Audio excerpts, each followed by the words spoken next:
नमस्कार. मी केदार टाकळकर. शैक्षणिक क्षेत्रामध्ये खूप वेगवेगळ्या प्रकारचं काम आतापर्यंत केलेलं आहे आणि ते बहुतेक सगळं 10वीचे विद्यार्थी, 11वी-12वीचे विद्यार्थी, त्यांच्यासाठी करिअर गायडन्स, करिअर कोणतं सिलेक्ट करायचं किंवा अभ्यासाची मेथड कोणती वापरायची, तसंच परीक्षेमध्ये चांगले मार्क मिळवण्यासाठी काय करायचं, अशा खूप वेगवेगळ्या प्रकारचा गायडन्स आम्ही गेले 35 वर्ष मी करतो आहे. आज त्याच मार्गदर्शनाचा एक भाग म्हणून मी तुम्हाला 10वीची SSC बोर्डाची उत्तरपत्रिका ही कशी सोडवायची, म्हणजे फक्त प्रेझेंटेशन पॉईंट ऑफ व्ह्यू बरं का, ज्याच्यामध्ये मी तुम्हाला कोणताही विषय शिकवत बसणार नाही, तर प्रेझेंटेशन प्रत्येक विषयासाठी कसं करायचं त्यातले महत्वाचे जे मुद्दे आहेत ते मी आज कव्हर करणार आहे. असं म्हटलं जातं आणि फॅक्ट आहे की 10वीची परीक्षा हे टेक्निक आहे, तंत्र आहे. त्या तंत्रामध्ये जर का तुम्ही एक्सपर्ट असाल ना, म्हणजे ते तंत्र तुम्ही टेक्निक चांगल्यापैकी अवगत केलं तर तुम्हाला तुमच्या अपेक्षेपेक्षा भरपूर मार्क मिळतात.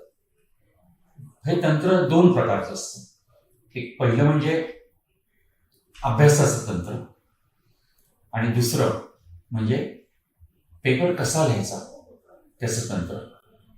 त्यातलं मी पेपर कसा लिहायचा हे जे टेक्निक आहे त्याबद्दल आज तुम्हाला गाईड करणार आहे. खरं पेपर लिहायचं टेक्निक असं वेगळं काय असतं? बोर्डाचे जे परीक्षक असतात, एक्झामिनर्स, मॉडरेटर्स, चीफ मॉडरेटर्स, ती पण माणसं आहेत, शिक्षक आहेत ते. त्यांच्या प्रत्येकाच्या आपल्याकडनं म्हणजे विद्यार्थ्यांकडनं आणि विद्यार्थ्यांकडनं म्हणजेच आपण जी उत्तरपत्रिका आन्सरशीट लिहितो त्या आन्सरशीटकडनं त्यांच्या काही अपेक्षा असतात. त्या अपेक्षा जर आपण पूर्ण केल्या तर मार्क जास्त मिळतात. म्हणजे समजा एखादा 2 मार्काचा प्रश्न आहे, त्या 2 मार्काच्या प्रश्नामध्ये परीक्षकाला 4 मुद्दे अपेक्षित आहेत आणि तुम्ही मुद्द्यांप्रमाणे उत्तर नाही लिहिलं, एकाच पॅराग्राफमध्ये उत्तर लिहिलं तर कदाचित सगळे मुद्दे कव्हर होऊन सुद्धा तुम्हाला आउट ऑफ 2 1.5 मार्क मिळतील. अंडरलाईन नाही केली, प्रॉपर कुठं बॉक्स करायचा असेल ते नाही केला, म्हणजे अशा अनेक कारणांमुळे काय होतं की आपले मार्क हे कट केले जातात. आणि ते डायरेक्टली तुम्हाला कोणी म्हणणार नाही की तू अंडरलाईन केली नाही म्हणून मार्क कट केले बरं का. पण याच्यामध्ये परीक्षकाची सायकॉलॉजी, परीक्षकाचं मानसशास्त्र हे विचारात घेऊन जर आपण उत्तरपत्रिका प्रेझेंट केली ना तर मार्क भरपूर मिळतात. म्हणजेच technique of writing answer paper म्हणजे काय, तर परीक्षकाची मानसिकता ओळखून घेऊन आपण उत्तरपत्रिका सादर करणं, प्रेझेंट करणं, याला आपण technique of writing answer paper असं म्हणतो.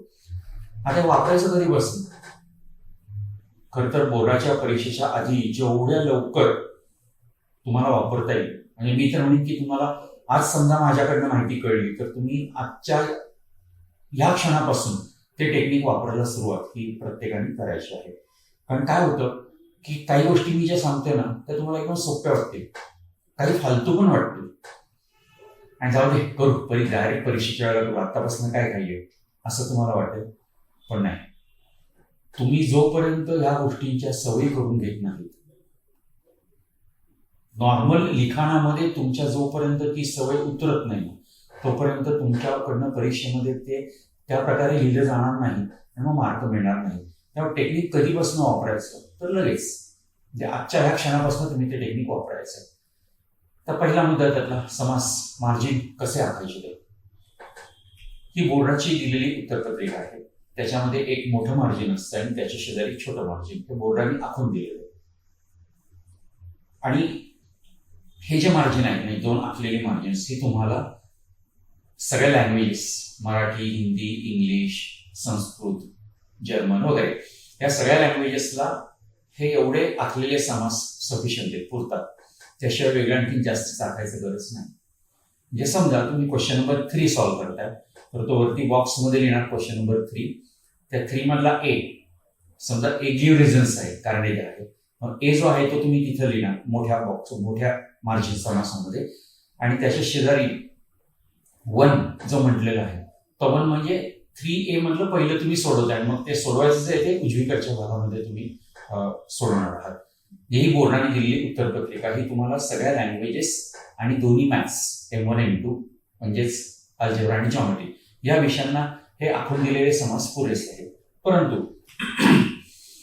हिस्ट्री, जॉग्राफी आणि सायन्स 1-2, इतिहास, भूगोल आणि शास्त्र 1-2 या 4 विषयांना मात्र एक जास्तीचा समास हा तुम्हाला आखायचा आहे. आणि तो कशासाठी? तर त्या जास्तीचा जो एक समास आखला आहे त्याच्यामध्ये ह्या 4 विषयांमधले म्हणजे विषयांची नावं सांगतो. इतिहास, भूगोल आणि विज्ञान 1-2 या 4 विषयांमधले ऑलमोस्ट सगळ्या प्रश्नांची उत्तरं आपण पॉईंट्समध्ये लिहितो. मग पॉईंटमध्ये जी उत्तरं लिहिणार आहेत ना त्याचे पॉईंटचे नंबर लिहिण्यासाठी म्हणजे बघा आता इथं तुम्हाला दाखवलं की पॉईंट नंबर 1, 2, 3, 4 4 पॉईंटमध्ये उत्तर लिहिलं तर मग ते पॉईंट नंबर लिहिण्यासाठी तो एक वेगळा समज प्रत्येकाने आखायचा आहे. का? कारण परीक्षकाला उत्तर चेकिंग करतानाच त्याला कळतं की ह्या मुलांनी 4 पॉईंट्स लिहिले बरं का. म्हणजे पहिलं एक रिलॅक्सेशन त्याला त्या परीक्षकाला येतं, कारण त्याला माहिती आहे की या प्रश्नाच्या उत्तराचे 4 पॉईंट्स आहेत, 3 पॉईंट्स आहेत, 6 पॉईंट्स आहेत. त्यामुळं एका नजरेच्या कटाक्षामध्ये परीक्षकाला कळावं की आपण किती पॉईंट्स लिहिले, त्यासाठी पॉईंट नंबरसाठी सेपरेट कॉलम हा या 4 विषयांना करायचा आहे. हे सोडवलेलं दाखवलंय बघा. आता मी तुम्हाला अशा सोडवलेल्या स्लाइड्स ज्या दाखवतो तर त्या तुम्ही वाचत बसू नका. आता आपण कोणता मुद्दा बघतोय? मार्जिन म्हणजे समास कसा आखायचा हा मुद्दा आपण बघतोय. मग तुम्ही फक्त समास कसा आखायचा त्या पॉईंटच्या दृष्टीने तुम्ही त्या स्लाइडकडे बघा. ते गणित जे सोडवलेले ते बरोबर आहे का चूक सोडवले वगैरे त्याकडे काही बघायचं नाही.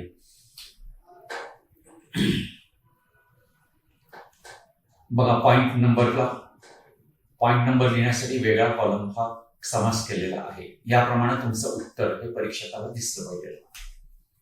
तर पेन कोणतं वापरायचं आणि पेन्सिल कोणती वापरायची? खरं तर कोणतेही पेन वापरू शकता, म्हणजे ink pen, ball pen, gel pen. मग काही मुलं म्हणतात स्केच पेननी पण लिहायचं का? त्यातला विनोदाचा भाग वेगळा, परंतु कोणतेही पेन तुम्ही वापरू शकता. पण जर काही शिक्षक असं इन्सिस्ट करतात की नाही तुम्ही इंक पेनच म्हणजे शाईचं पेनच वापरा, पण असं काही नाही. जर तुम्ही बॉल पेनला कम्फर्टेबल असाल, तुम्ही जेल पेनला कम्फर्टेबल असाल तर तुम्ही कोणतंही पेन यूज केलं तरी चालतं. त्यावरती बोर्डाचा कोणताही नियम नाही. फक्त ही काळजी घ्या की तुम्ही जे पेन यूज करणार आहात तर ते पेन वापरल्यानंतर तुमचं अक्षर चांगलं येईल आणि स्पीड मुख्य आहे ना तो चांगला पडेल. कारण होतं कसं बॉल पेननी काय होतं खूप जास्त प्रेशर करून लिहायला लागतो आणि मग जास्त प्रेशरनी जर का आपण लिहिलं ना तर एक 2-5 पानं पहिली बॉल पेननी लिहिलेली सुरुवातीची खूप छान येतात बघा, पण नंतर मग पान नंबर 8, 10, 12, 15 आपण जसं पुढे लिहित जातो तसं आपलं अक्षर खराब होत जातं. आणि आपण म्हणतो बघा बॉल पेन वापरलं म्हणून अक्षर खराब झालं. बॉल पेनमुळे अक्षर काही खराब होत नाही. आपल्याला ते प्रेस करून जे लिहायला लागतं ना त्या बोटातली ताकद ही हळूहळू कमी व्हायला लागते आणि मग आपण जास्त प्रेशर न देता लिहिलं की मग अक्षर खराब होतं. त्यामुळे मी पण तुम्हाला सांगेन की बॉल पेन नका वापरू, पण if still you are comfortable की तुम्हाला वाटतं की नाही आमचं बॉल पेनने आम्ही 15, 20, 25 पानं आरामात लिहू शकतो तर तुम्ही ते वापरले तरी मला चालेल. आता इंक कोणत्या कलरची वापरायची? म्हणजे ब्ल्यूनी लिहायचं, निळी शाई वापरायची का काळ्या शाईनी किंवा व्हायलेट कलरची पण शाई असते ती पण काही मुलं वापरतात. काही ब्ल्यू ब्लॅक मिक्स असते ती वापरतात. त्या बाबतीमध्ये मात्र बोर्डाचा नियम आहे की तुम्ही ग्रीन आणि रेड हे 2 कलर्स यूज करायचे नाही. हे 2 कलर सोडून तुम्ही काही यूज केलं तरी त्यांना चालणार नाही, कारण ते एक्झामिनर, मॉडेटर वगैरे त्या मंडळींसाठी ते कलर ठेवलेले आहेत.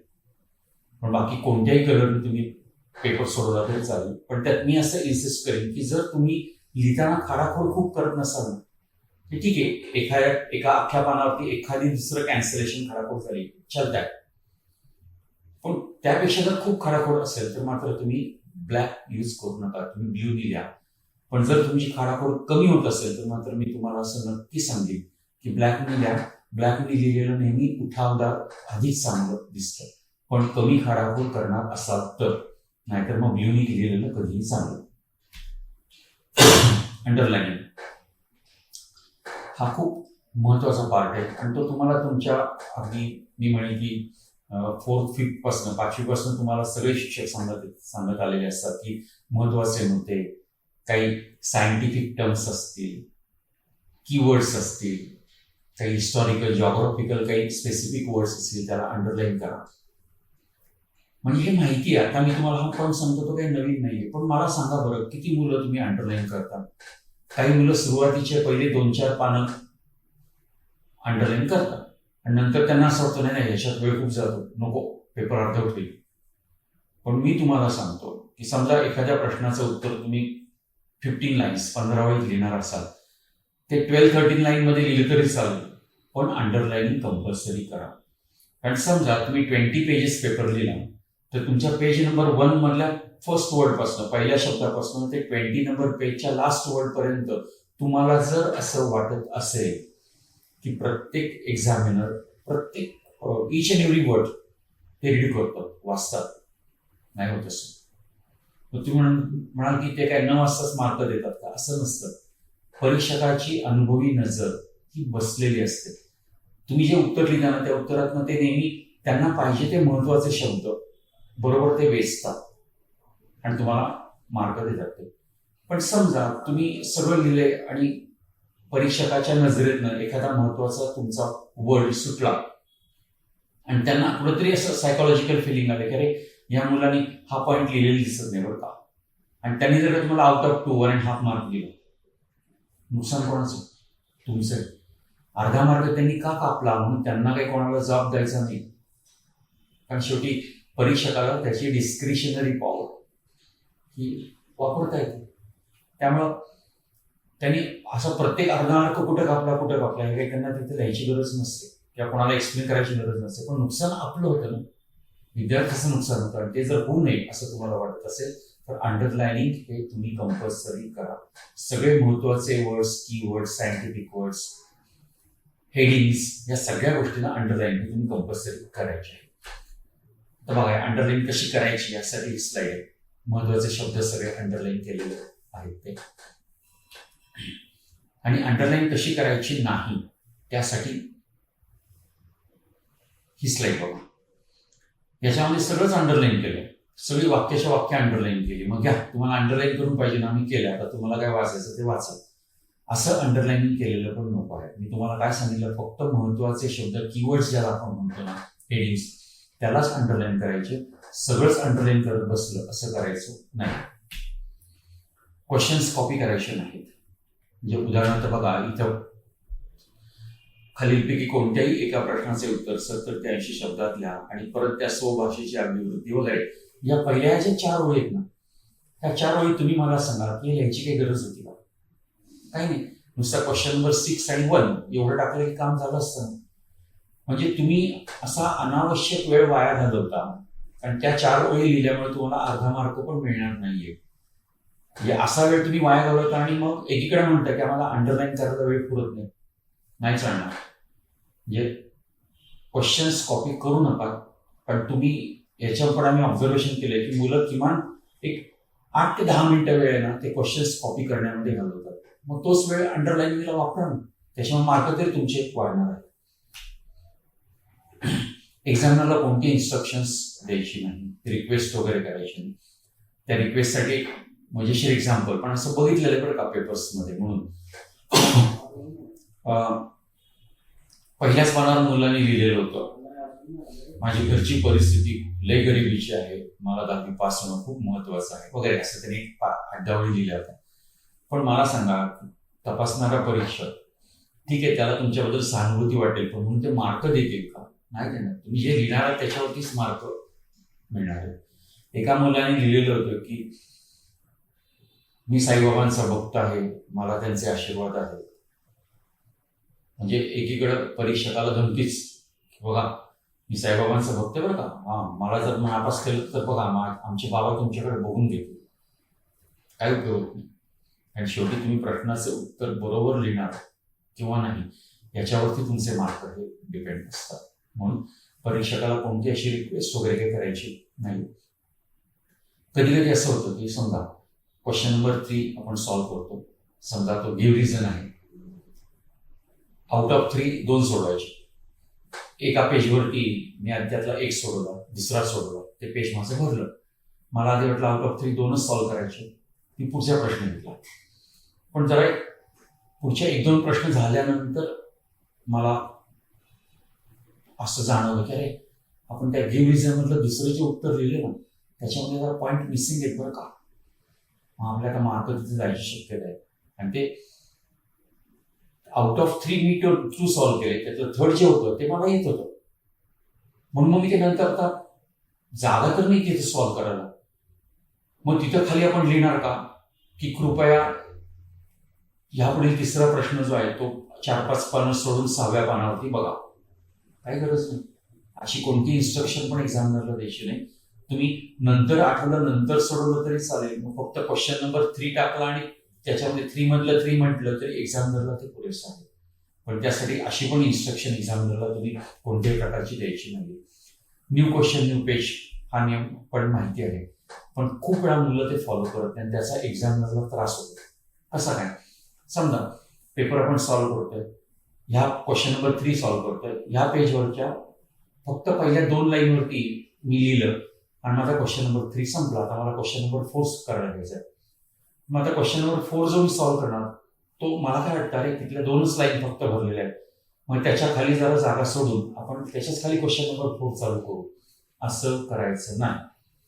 कंपल्सरी ते पान अख्खं कोरं राहिलं तरी चालेल, पण तुम्ही पुढच्या पेजवरती जा. कारण तुम्ही जर एकाच पेजवरती क्वेश्चन नंबर 3 पण असेल, भले 2 लाईनी असतील आणि त्याच्याच खाली क्वेश्चन नंबर 4 पण कंटिन्यू केला, तर तुम्हाला कल्पना आहे की एक्झामिनरला प्रत्येक पेजच्या वरती टॉपला त्या पेजवरती कोणते क्वेश्चन्स आहेत आणि त्याच्यामध्ये मिळालेले मार्क किती. मग त्यांना वरती टॉपला क्वेश्चन नंबर 3 पण त्या पेजवरती, क्वेश्चन नंबर 4 पण आहे. दोन्हीचे मार्क सगळे लिहित बसणं हे त्यांना त्रासाचं होतं. आपण टेक्निक यालाच म्हणतो की परीक्षकाला आपण कमीत कमी त्रास द्यायचा, त्यांना जे पाहिजे आहे ते अगदी सुखाने द्यायचं सगळं, म्हणजे ते आपल्याला भरपूर मार्क देणार. आणि म्हणून त्यासाठी नवीन प्रश्न नवीन पानावर हे कंपल्सरी प्रत्येकाने पाळायचं आहे. रफ वर्क कुठं करायचं? बऱ्याच वेळा मॅथमॅटिक्समध्ये आपल्याला रफ वर्क करायला लागतं. मॅथ्समध्ये काही वेळा मुलं काय करतात की तिथंच जिथं आपण सोडवणार आहोत तिथंच राईट साईडला पेन्सिलनी असं रफ वर्क करतात. मग त्यामध्ये असा विचार असतो की नंतर वेळ मिळाला तर ते खोडून टाकू. पण जर ते खोडलं गेलं नाही तर दिसायला ते खूप वाईट दिसतं. म्हणून रफ वर्क जे आहे ते मी तुम्हाला सांगेन की तुम्ही लास्ट पेज जे असतं ना आपल्या आन्सर शीटचं, आणि ते पेज कधी असं उलटं करणं हे सोपं पडतं. आणि मग तिथं तुम्ही पेनाने करणार रफ वर्क, पेन्सिल करायची काही गरज नाही. आणि सारखं पेन पेन्सिल असं चेंज करत बसलं तरी सुद्धा त्याच्यावर आपला भरपूर वेळ जाऊ शकतो. म्हणून रफ वर्क जे आहे ते रफ वर्क तुम्ही लास्ट पेजवरती आणि पेनाने करा. फक्त त्या पेजच्या वरती टॉपला हेडिंग लिहून टाका रफ वर्क किंवा कच्चे काम, आणि ते पेज आधीच पूर्णपणे कॅन्सल करून ठेवा. म्हणजे कॅन्सल केलेले पेज असल्यामुळे एक्झामिनरने ते चेकिंग करायचा प्रश्नच येणार नाही. कॅन्सलेशन, खाडाखोड करायची नाही, पेपर छान लिहायचा, स्वच्छ पाहिजे, हे सगळे जण सांगतात. पण मला सांगा की पेपर लिहिताना आपल्याकडनं खाडाखोड होतेच ना थोडीफार. पण खूप वेळा काय होतं, समजा एखाद्या मुलगा पेपर लिहितो आणि त्याच्या 5व्या ओळीवरती त्याची खाडाखोड 3 शब्द लिहायला चुकले. एक तर आपण चुकलेलो आहोत म्हटल्यानंतर, कारण आधी लिहिलं मग कळलं हे चुकीचं लिहिलं, मग चुकले म्हटल्यानंतर आपण स्वतःवरती थोडे चिडलेलो असतो. मग आपण काय करतो, ते खोडताना असं असं असं करून किंवा असं असं असं करून खोडतो. म्हणजे कधी कधी मी असं बघितलं की मुलं अगदी पान फाटेपर्यंत खोडतात.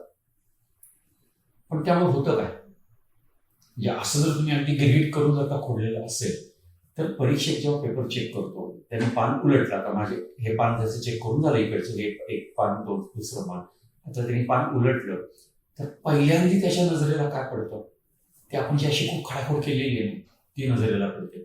आणि मग तिथं इम्प्रेशन काय पोरगं आहे ना, साधं नीट लिहिता येत नाही, की तुम्ही काय खोडले वगैरे तो भाग त्याने असं वाचलेलं पण नाही बरं का, पण एक सायकोलॉजिकल इम्प्रेशन की खूप खाडाखोड केलेली. मग परीक्षकाचं ते इम्प्रेशन वाईट पडू नये म्हणून खाडाखोड ही पण ना आपल्याला लपवता आली पाहिजे. आता तुम्ही म्हणाल हे कसं लपवायचं, काही नाही. आता समजा एक 4-5 ओळी नंतर 6व्या ओळीवरचे माझे 3 शब्द चुकलेले आहेत, तर मी काय करणार, त्या 3 शब्दांवरती पेन्सिलनी फक्त त्या 3 शब्दांवरती अशी ब्रेक मारली. त्यामुळे होईल काय की परीक्षक जेव्हा आन्सर पेपर चेक करता करता त्या लाईनवरती येईल ना, त्या 5व्या 6व्या लाईनवरती, तेव्हा त्यांना कळेल की या मुलाने खोडले बरं का. पण मग मुलं त्याच्यावरती म्हणतात आपण ते खोडले, मग ते चुकलेलं ते कळेल ना त्यांना. अरे तुम्ही कसंही जरी खोडलं तर ते चुकलंय म्हणूनच खोडलेलं आहे ना. मग त्यांना कळलं तर काय फरक पडतो. फार तर वाचतील ते. आणि कधी कधी असंही होतं बघा आपल्या प्रत्येकाच्या बाबतीमध्ये की आपण आधी खोडतो, पण जे खोडलेलं आहे ते खरं तर बरोबर असतं, पण आपल्याला काहीतरी वेगळं सुचतं म्हणून आपण ते खोडतो.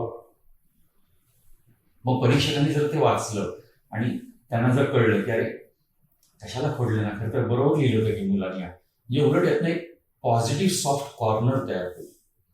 हा म्हणजे म्हणून काही ते चुकीच्या मार्क देणार नाही, पण जेव्हा कधीतरी पुढच्या प्रश्नांमध्ये तो सॉफ्ट कॉर्नर जो आहे ना तो उपयोगाला येईल, जेव्हा 2 पैकी 1.5 मार्क द्यायचे का 2 मार्क द्यायचे, हा जेव्हा परीक्षकाच्या मनामध्ये डायलेमा असतो, कन्फ्युजन असतं, तेव्हा आपल्याला नक्की 2 मार्क मिळतात. थोडक्यात कॅन्सलेशन करताना पेन्सिल त्या शब्दांवरती फक्त अशी रेखी प्रत्येकाने मारायची. येस, महत्वाच्या काही गोष्टी मी तुम्हाला सांगितलेल्या आहेत.